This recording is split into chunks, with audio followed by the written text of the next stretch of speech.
This video is about the mentality of light-skinned women and how to avoid becoming a victim. The first thing you must understand is their gravity in the dating market. That is what makes them evil, them being made aware of their social gravity and their dating marketplace value. Light-skinned women are usually materialistic. This means that they date for people that are not themselves. They date for social validation. For example, a woman that expresses her passion through art is more likely to pick a partner with a high perceived creative ceiling. Someone who can dress well and someone who probably posts art of their own, or at least gives the idea that if they were to make art, that it would be good. These are choices made that are subconscious, but that fit the interests of the person. People are inherently selfish. Most people's favorite name is their own. Therefore, the reason that light-skinned women can be so evil and dangerous is because they don't really have anything that they identify with. They identify with social norms and what they think is acceptable to be seen with. And so they don't really date off of the merit of a person or how good of a person is. So meaning that they will switch up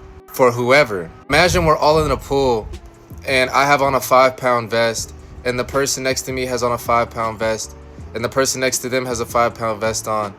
But the person at the end of the pool is saying that they have a 5-pound vest on. But when you look down, they don't have anything holding them down. That's what a light-skinned woman basically is. There's no loyalty and it's a bunch of deceit. Why are they deceiving you? Because they don't know what they really want. They don't really know where to fit in at. They try to fit in with themselves, but a lot of light-skinned women are unhappy with themselves because of a loss of identity. You're not black, you're not white. If you are Hispanic, you know, you're like a dark Hispanic, so like people think you're black. If you are Puerto Rican, people think you're black. The way that they fit in is by dating men that are highly successful. But we all know that whoever is on top right now is not who's gonna remain on top. That's where the switch of loyalty comes in. And what makes someone evil is the ability to look you in your eyes and change up. Ayesha Curry, dating a multi-million-dollar superstar. She feels like she is the prize. She's dating the greatest shooter of all time, and she thinks that people need to be looking at her. She makes jokes about taking off her wedding ring. She makes statements about wanting people to look at her and wanting to be desired again. Ayesha Curry doesn't work a job. She has a cooking channel thing, and she thinks that she's supposed to be the prize of a future Hall of Famer with the most threes made out of any athlete to ever walk the earth, the greatest shooter ever. And it doesn't stop with Ayesha Curry. She's just a prime, exaggerated example because she's being put on a high pedestal. Being around these superstar athletes, we get to see the ideology of light-skinned women at its finest. She is the epitome of what it means to be an evil light-skinned woman. They may not even be aware that they are evil. The ones that are aware that they're evil are the easiest ones to avoid because they will tell on themselves. Their ways of manipulation are not sleek. They don't really know how to get what they want. They think their mind and their body can get them what they want. So they're gonna throw their body at you and you're probably not gonna catch it because, you know, it's pretty aggressive strategy. But are dangerous are the ones that don't know that they're manipulators. They don't know that everything is in their favor and everything is for their gain. But most light-skinned women don't have a dad, so they raise around their white mom thing, and that can bring a lot of issues, especially interacting with black men. Either they fetishize them because they don't have a black dad and they just see black men as a sex symbol because they didn't grow up around black people, or they absolutely hate black people and they think black people are ghetto and whatever, and they just hate black people. And this is just further adds to why their identity is forgotten and how they become evil. So now that we've understood how they become evil and how to avoid them, the second part of the video is going to be how you can boost your masculine appeal. I know it's 2 parts to this video, but I want you to get your money's worth, man. And like, I don't want to just sit up here and talk for no reason. Like, I want you to get what you need to get out of this. So that was the first section, evil light skins and why they are the way that they are. If you need a moment to pause or need a moment to think, this is your time. All right, now that you've come back to the video, let's get started. If you're trying to attract anybody, the most important thing is to remember what kind of person is this. Now, while we're all different, you need to put people in archetypes just for this example. If somebody, you know, reads a lot of books, you probably need to be at a library.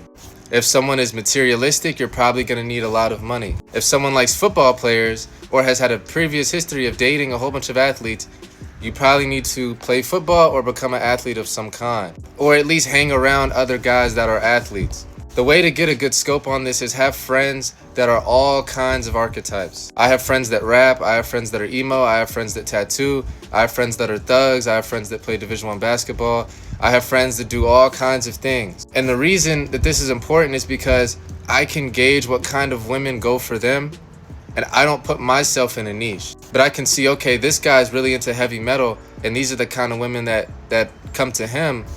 Okay, you know, if I was into that heavy metal aesthetic, how could I give off that impression? Now, I'll be honest, as a black man, some aesthetics are harder to master than others. Now, I think the best aesthetic is the emo thug aesthetic. The emo thug aesthetic, basically Cardi, XXXTentacion, Sa Baby, and sometimes Sofego. The reason this aesthetic is really good because when you have a thug aesthetic, you embrace your masculinity as a black man, but the emo part is also alt.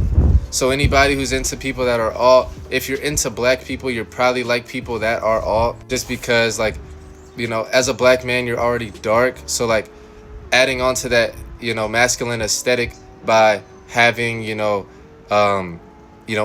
or thug can really help, because you're showing that you're versatile and, you know, fashionable, and you're likely intelligent. You know what I'm saying? If you're only sagging your pants, you know, and wearing ripped jeans and wearing Air Forces and, you know, wearing bulletproof vests, you can't interact with somebody who's artsy. You know, they're gonna walk the other way on the street. You can't really interact with people who read books because they're gonna think, okay, this guy's a thug, he doesn't read books. They're not gonna want anything long term with you. But with the emo thug aesthetic, you know, it gives you a lot of different avenues where you could really have anybody that's into black people. You know, everybody who's into black people, they want to try something different, and by being an emo thug, you are what's different. What I will say is that it's easy to status max. You know, not a lot of black people are willing to be emo because they don't want to get judged in their community. So by niche maxing in that way, you'll be one of the only people that's like that. Like where I'm from, I'm the guy with the dermal. You know what I'm saying? Like nobody else has a dermal, I'm the guy with the dermal. So my competition is very low, because if you're looking for black men with dermals, you know what I'm saying, like there's only really one place to get it. You know, maybe there's some other black dude out there with a dermal, but like I'm the most popular one, and I'm the one, you know, who looks the best. So, but if I didn't have a dermal, I would just be another black dude with glasses and earrings, and that is a whole nother fight. You know what I'm saying? So it's like, you know, making yourself a little bit different and committing to a niche. You know what I'm saying? Whether it's tattoos, whether it's piercings, whether it's, you know, earrings, you know, whether it's a haircut that people are afraid to try. Further niching yourself is not nerfing yourself. Getting a piercing, people think in the Looks Max community, oh, get a piercing, you're nerfing yourself.